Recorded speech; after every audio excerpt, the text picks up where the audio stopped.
On January 10th of 1963, 45 current communist goals were submitted to the congressional record. Number 13 was, do away with loyalty oaths. 60 years later, on the very same day, Biden, Obrador, and Trudeau met in Mexico City for the Declaration of North America, which states a plan to unify North America under the ideas of diversity, climate change, migration, health, and regional security. The beginnings of a North American Union, which is a step towards a one-world government. According to law, elected officials must swear an oath that they will support, defend, and bear true faith and allegiance to the Constitution of the United States against all enemies, foreign and domestic. And through the Freedom of Information Act, U.S. Attorney Todd Callender, along with his team at Project Proper Oath, found that not a single member of the existing cabinet has a valid oath of office.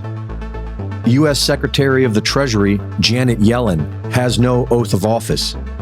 U.S. Secretary of Defense Lloyd Austin has no oath of office and has also failed to register as a foreign agent, which is required due to serving on the boards and conducting international business with Raytheon, Nucor, and Tenet Healthcare.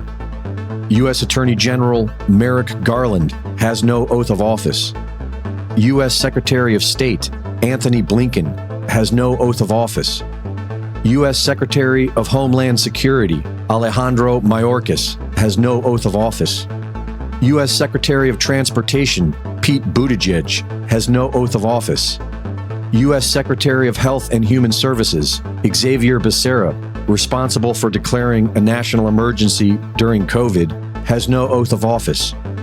Former director of the Centers for Disease Control, Rochelle Walensky, had no oath of office.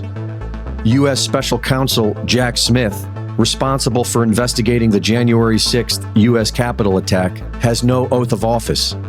U.S. Attorney for the District of Columbia, Matthew Graves, Chief Prosecutor of Jan 6ers, has no oath of office.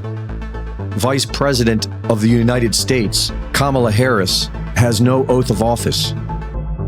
Within 30 days of appointment to public office, all public officials are legally required to have a signed and notarized copy of their oath of office. And it appears as if no elected officials in the federal government have one. They are either non-existent, incomplete, or fraudulent. The fraudulent ones are missing signatures, are not notarized, and in most of them, the words, "So help me God," are in all caps. In the U.S. Constitution, "So help me God" is not in all caps. And this matters, as many have been telling us for decades, including the great Jordan Maxwell. Today, the entire world of mankind operates under a world law, which is referred to as the law of the high seas or international maritime admiralty. When you were born, you came out of your mother's water. Since you came out of your mother's water, you are a maritime product. This is why, when you were born, the dock has to sign your birth certificate. It's a maritime admiralty manifest showing that your mother brought you into the world and you were going to make money. Anything in this country, if it's a lawful legal document of any kind, your name must be, according to maritime law, be in all capital letters. Why? Because you do not own your body. You do not own yourself.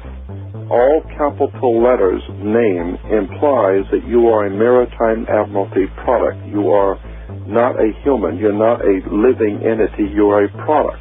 You're a living entity person. The actual you is represented under law by upper and lowercase name. So you are a corporation whether you know it or not. But you are merely a subsidiary of a larger corporation called United States.